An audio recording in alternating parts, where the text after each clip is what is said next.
Tu es la source qui déverse la vie. Tu es celui qui donne la joie de vivre. Je veux vivre. Bonjour, je m'appelle Nora. Je voudrais témoigner parce que j'ai rencontré le Dieu véritable, le Créateur.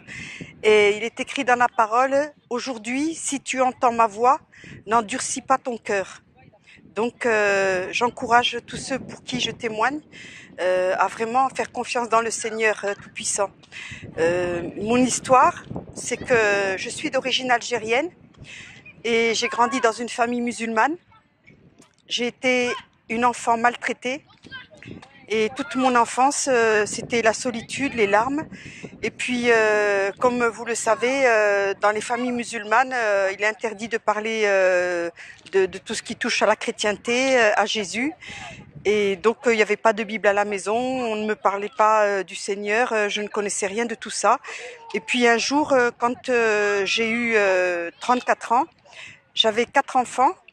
Et donc le dernier, mon bébé, qui avait 9 mois, a failli mourir d'une fièvre typhoïdienne avec la salmonellose, qui lui avait été communiquée par un petit chaton en lui donnant son biberon, et on ne sait pas où le chat avait traîné. Et donc il était dans le coma, mon bébé, aux urgences, en soins intensifs. Les médecins ne pouvaient plus rien pour lui. Et donc on m'a dit que si je voulais qu'il meure à la maison, que je le prenne. Donc j'ai pris mon bébé et là, dans la nuit, quand mon mari et les autres enfants dormaient, j'ai repensé à une histoire que m'avait racontée une amie d'enfance et je me suis dit, comme la maman de cette femme, toi, le Dieu des chrétiens, on dit que tu es mort et que tu es ressuscité. Si réellement tu es ressuscité, alors ne me prends pas mon bébé. Ne me le prends pas. Prends ma vie à moi parce que ma vie, elle sert à rien à mes propres yeux. Je peux rien faire. Mais ne me prends pas mon bébé. Et tout de suite est venue dans mon cœur la pensée qu'il fallait qu'un homme de Dieu prie pour mon enfant parce que je ne savais pas prier. Et donc j'ai réveillé mon mari, c'était dans la nuit de samedi à dimanche, et au petit matin, j'ai dit à mon mari, il faut aller trouver dans une église un curé, un prêtre, un pasteur, quelqu'un qui sait prier Dieu, qui va prier pour lui. Et on l'a fait. Et par diverses péripéties, par le téléphone, j'ai pu contacter une assemblée. Comme c'était un dimanche, ils étaient en réunion dans un culte et donc ils n'ont pas eu mon message tout de suite. Et quand ils l'ont eu, ils m'ont appelé après divers problèmes. Ça a été un miracle de Dieu parce qu'ils n'arrivaient pas à avoir mon numéro de téléphone et à prier. Quand ils ont repassé la bande, à l'époque c'était des bandes, ils ont pu entendre mon numéro de téléphone, ils m'ont appelé, ils m'ont contacté, donc je les ai appelés au secours, ils sont venus. Et ils m'ont demandé si je croyais que Jésus-Christ pouvait sauver mon fils. J'ai dit oui, c'est pour ça que je vous appelle. Parce que j'ai eu déjà un témoignage de ça. Et donc, un a pris, ils étaient deux hommes, un a pris mon bébé dans les bras, l'autre a mis sa main sur la tête de mon fils, ils ont prié. Ils ont maudit la fièvre parce qu'il avait des 43, 44 de fièvre et était dans le coma. Et puis, ils ont déposé le bébé dans son couffin. Et puis moi, je leur ai proposé de boire un café parce que j'avais des questions à leur poser sur la Bible, sur qui était Dieu, etc. Et pendant qu'ils m'expliquaient, mon fils s'est réveillé, il est sorti du coma. Et là, quand j'ai vu qu'il parlait, me demandait à boire, j'ai dit mais il parle, il est réveillé.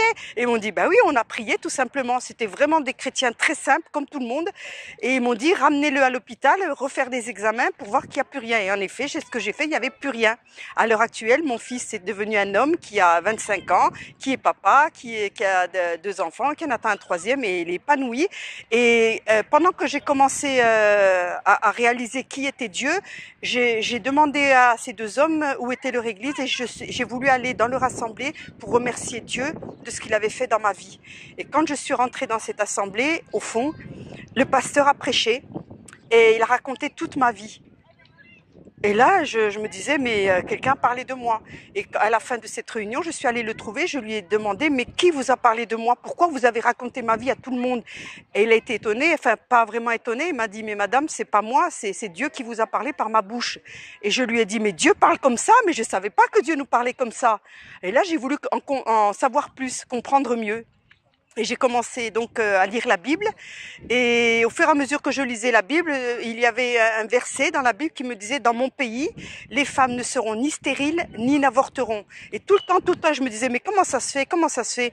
Et voilà, en parlant avec la femme du pasteur, elle m'a dit: bon, c'est que Dieu veut dire quelque chose. Et en effet, j'avais des doutes que j'étais à nouveau tombée enceinte et que c'était pas le moment parce qu'on avait une entreprise, tout d'un coup plus de travail, plus rien. Et en tant qu'artisan, avec 4 enfants à charge, c'était pas possible. Mais je savais, puisque Dieu me disait, que dans mon pays, les femmes ne seront ni stériles et ni n'avorteront. Donc j'ai dit: je vais le garder. Voilà. Et cette bien-aimée sœur m'a dit: mais si Dieu vous donne des enfants, il vous donnera aussi les moyens de les nourrir. Il va pas vous dire de vous débrouiller. Dieu n'est pas comme ça, effectivement.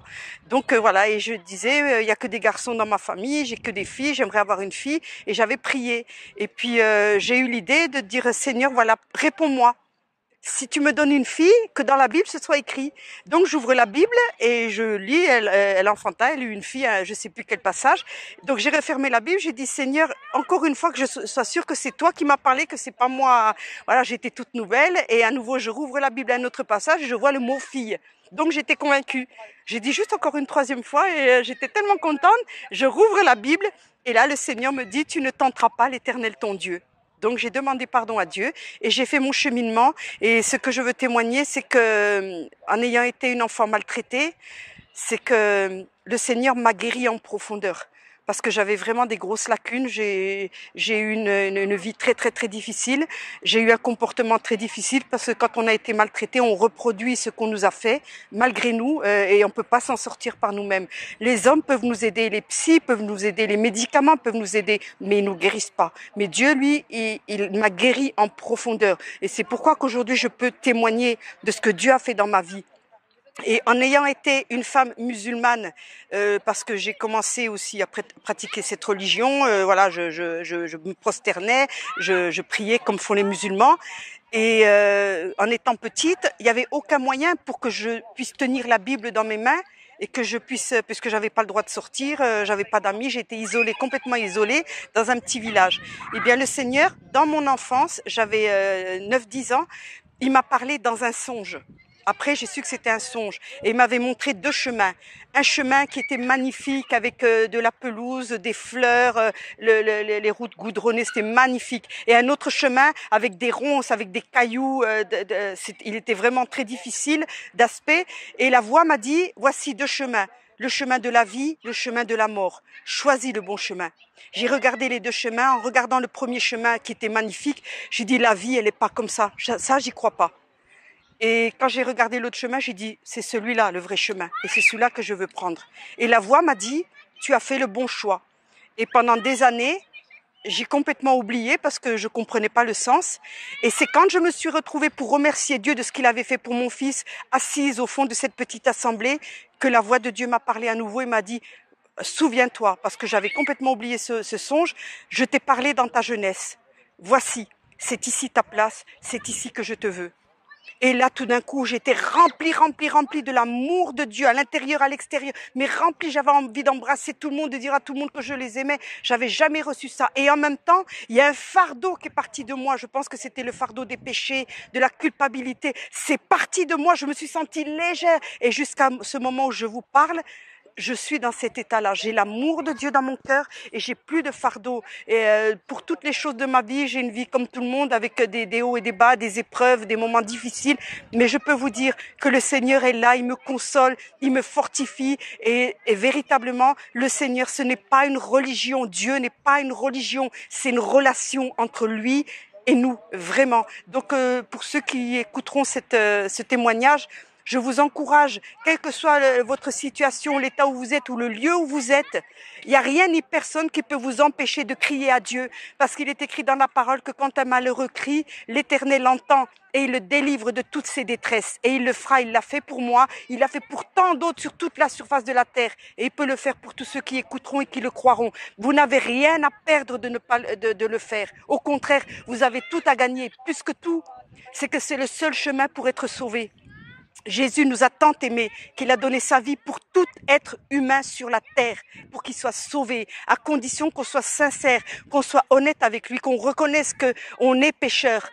Parce que en ayant mené notre vie comme on voulait nous-mêmes égoïstement, c'est de la désobéissance, c'est de la rébellion contre Dieu. Dieu nous a créés pour qu'on fasse ce que lui il veut. Et ce que lui il veut, c'est ce qui est pur, c'est ce qui est saint, c'est ce qui est beau. Et par nous-mêmes, on ne peut pas le faire. Il n'y a que lui qui peut changer nos cœurs. Et croyez-moi, je n'étais pas comme ça avant. Ça fait 23 ans, bientôt 24 ans que je marche avec Dieu. Je ne regrette pas, je ne m'en repens pas et je vous encourage à faire la même chose. Vous avez vraiment tout à gagner et plus que tout le salut de votre âme. Parce que c'est pas les œuvres qui vous sauvent, c'est vraiment votre cœur donné à Jésus, votre vie abandonnée à Jésus. Oui, je dis bien Jésus, Jésus-Christ, le Fils de Dieu. Et pour tous les musulmans, je tiens à le dire, Dieu a un fils, mais pas comme on le croit dans la chair, ça n'a rien à voir. Mais il a un fils. Jésus s'est incarné sous la forme d'un homme, il est venu sur la terre pour nous montrer qu'il pouvait descendre, se mettre au niveau des hommes pour nous comprendre. On ne peut pas dire tu es Dieu, tu ne peux pas comprendre ce que je vis. Si, parce qu'il a souffert jusqu'à la mort ignoble de la croix pour chacun d'entre nous, que tu sois musulman, que tu sois athée, que tu sois bouddhiste, que tu sois sans rien ou que tu sois le plus minable, le plus misérable des hommes ou la plus misérable des femmes, Dieu te relève parce que d'où Dieu m'a sorti, je ne veux pas étaler ma vie, mais il m'a sorti du plus profond des ténèbres. Et il m'a amené là où je suis maintenant. Il m'a rendu ma dignité d'être humain.